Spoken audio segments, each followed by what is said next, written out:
Hello, someone requested that I show how I watch for trades or scan throughout the day at times.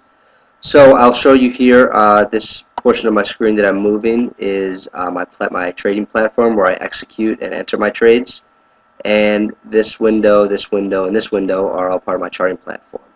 So now, as far as how I look for trades throughout the day, uh, I have in my charting platform a whole bunch of different sectors that I used to trade more often but don't as much, but they're still here, so they're divided by semiconductors, biotech, solar, home builders, retail, insurance, financials, real estate, technology, coal, steel, oil, farm machinery, so on and so forth. And then, so within each one of those, if I click on them, I can have all the stocks that are within that sector that I would be interested in trading. I also have a sector list here called All, which shows around 45 stocks here of all the ones that I might be interested in throughout the day. If something on my game plan isn't really coming to fruition, game plan meaning here is my main list of stocks that I watch, like Joy-G, Amazon, BUCY, Goldman Sachs, Apple, Baidu. So these are the stocks that I watch mainly, and this is usually what I have up throughout the day, which is called game plan. So usually these are what I'm watching. Now, as far as throughout the day, how I catch stocks at the right time, first of all, one main thing that I do is I do set alerts. So, for instance, say Goldman Sachs here, I have a line drawn there, so a couple lines. So what I might do is in my platform, if I just go here, click on Goldman Sachs, and I set here, I can set an alert. So right here I might set an alert for whatever. This is 164-ish, so I might set an alert for 163.80. So when it hits 163.80, I can click over the stock and see if it's going to get to it. Usually I like to set the alert 20 cents before it gets to a level, just so I have an opportunity to maybe think about getting into the trade if I do want to and not just having to rush. But I do use alerts. I also do draw all these lines on my charts so you can see. Nice thing about QuoteCheck, you can also just right click and you can actually set that trend line as an alert. So this will actually, if it crosses this line, QuoteCheck will alert me as well as this Lightspeed trading platform.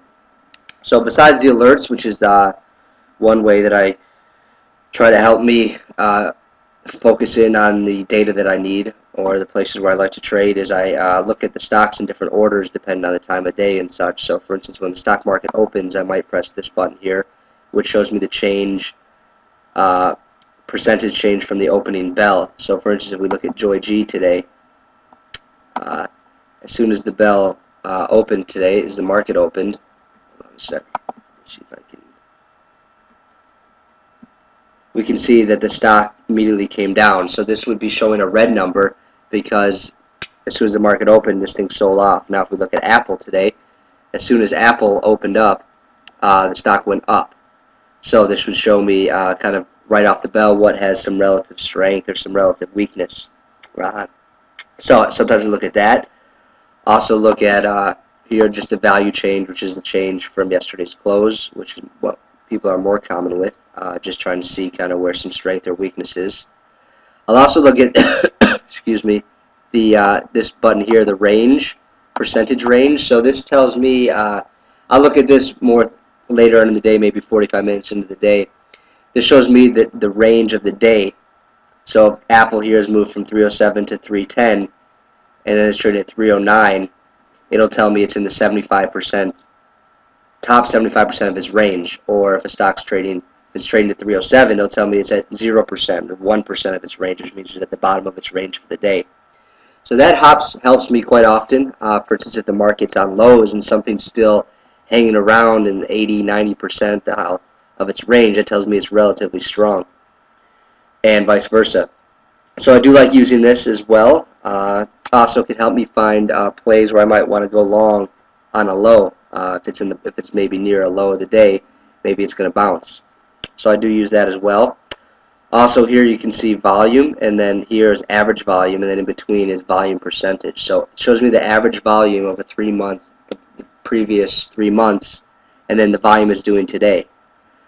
And then right here, the volume percentage, it tells me what percentage of the 3-month average volume it's doing today so far. So if the market has only been open for an hour and I see that something's doing 60% of its average 3-month volume, or daily volume that is, over the last 3 months, that tells me there's extra volume occurring there, and I might want to be careful of what side of the trade I take.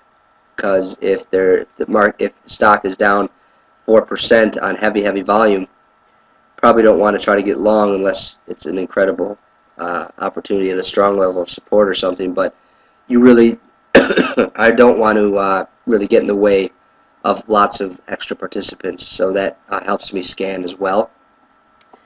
And also I have right here, which is part of my broker or my trading platform, this is a sector list, and this is always in order from percentage change from open. So today KOL, which is a coal sector ETF, tells me that coal was a strong sector today from the open, and down here RKH, which is a regional banks, tells me that it was weak from the open. So I'll often, or should I say, I used to look at this often, and I don't look at it as much, but every so often I will. So often maybe there's a stock I'm looking to short, and it happens to be in the coal sector, and I might steer clear of it just because it happens to be much stronger maybe than the rest of the sectors I watch or that are in the market. So that I look at seldom, but I do glance over every now and then. But overall, I would say the alerts are important because it is hard to be everywhere, and sometimes the alerts just allow you to be patient because you set an alert, and that way you're not jumping the gun. You just, the alert goes off and you get ready to trade it, or it doesn't go off and there's no trade.